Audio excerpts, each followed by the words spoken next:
The first reason for why the gap between the curriculum and industry must be reduced is to prepare the students for the workforce. The primary goal of education is always to prepare the students for their job, basically. That is nothing but the workforce.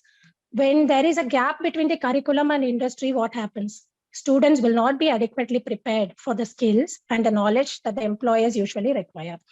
Ultimately, this can result in a skills mismatch where the graduates will find it difficult to find an employment, or they may require additional training once they enter the workforce.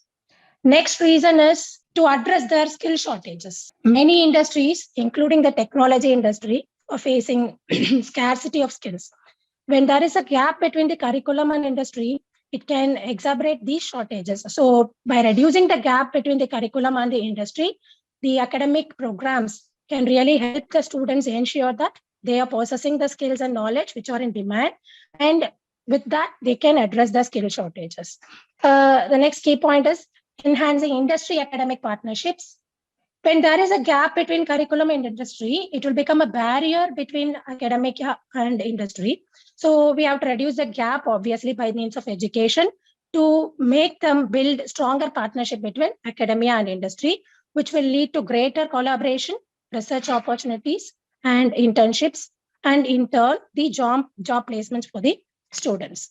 The next point can be improving innovation and competitiveness. This is another important thing for which we need to fill the gap between the curriculum and the industry. In industries that are heavily influenced by the latest technologies like cybersecurity, innovation is very critical. So by reducing the gap, academic programs can ensure the students that they are exposed to the latest technology developments and techniques, which will lead to greater innovation and competitiveness. Next, in order to meet the regulatory requirements, it is necessary to fill the gap. Many industries, including finance, healthcare, etc., they have regulatory requirements that will impact their operations. It can be challenging for the students to understand and comply with the day-to-day requirements. By reducing the gap, students will be aware of these requirements and they will get prepared to comply with them.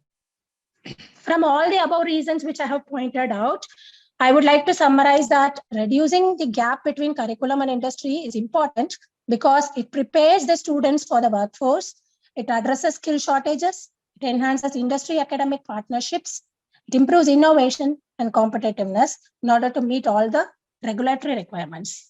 With this, I conclude my topic saying that filling the gap between curriculum and industry is really very significant in all aspects in education scenario. Thank you, sir. Thank you for giving me this opportunity.